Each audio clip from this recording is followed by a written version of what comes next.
ইসলামী বিশ্ববিদ্যালয়ের biotechnology and genetic engineering বিভাগের সহযোগী অধ্যাপক ডক্টর আজিজুল ইসলামের বিরুদ্ধে একাধিক ছাত্রীকে যৌন হয়রানির অভিযোগ উঠেছে। অভিযোগে বলা হয়েছে, তিনি ছাত্রীদের উদ্দেশ্যে অশালীন ভিডিও কল, কুরুচিপূর্ণ বার্তা ও বাজে ইঙ্গিত সহ নানা অশোভন আচরণ করেছেন। একাডেমিক ক্লাসে যদি বাধা সৃষ্টি করে, ছাত্রদের নিত্য বসবাসে যদি আপনার জোর খাটায়, রুম দখল করে। গত 22শে জুন বিভাগের সভাপতির কাছে লিখিত অভিযোগ দেন অন্তত 1 ডজন ছাত্রী। অভিযোগের পরিপ্রেক্ষিতে ডক্টর আজিজুল ইসলামকে অনির্দিষ্টকালের জন্য বিভাগের সকল কার্যক্রম থেকে বিরত থাকার নির্দেশ দেওয়া হয়েছে।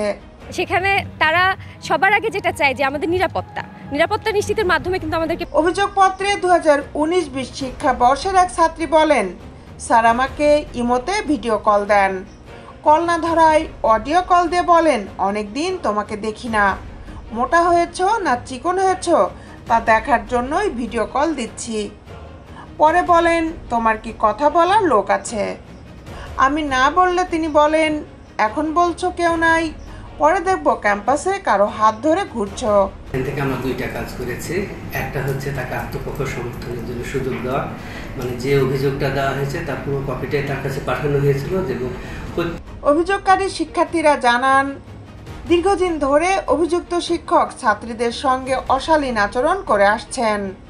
হোয়াটসঅ্যাপে কুরুচিপূর্ণ বার্তা পাঠানো, রেজাল্টের প্রভাব ফেলার হুমকি, রুমে ডেকে ব্যক্তিগত প্রশ্ন, প্রজেক্টে জোর করে রাখা, পছন্দের ছাত্রীদের অনৈতিকভাবে চাপে রাখা, এসবই তার বিরুদ্ধে ওঠা অভিযোগের অংশ।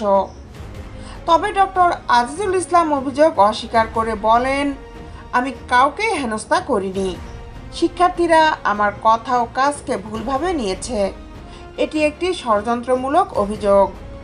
আমি সুন্দর পোশাক পরে আসতে বলেছিলাম, আন্তরিকতা থেকেই বলেছি, কিন্তু সবার মানসিকতা এক নয়। বিভাগের সভাপতি অধ্যাপক ডক্টর AKM নাজমুল হুদা বলেন, আমরা অভিযোগ পাওয়ার পর একাডেমিক কমিটির সভায় তার বিষয়ে সিদ্ধান্ত নিই। প্রাথমিক তদন্তে অভিযোগের সত্যতা পাওয়া গেছে। পরবর্তী নির্দেশ না দেওয়া পর্যন্ত তিনি বিভাগের কার্যক্রম থেকে বিরত থাকবেন। দেশ বিদেশের আপডেট নিউজ পেতে আমাদের সাথেই থাকুন। Justice television, Dhaka.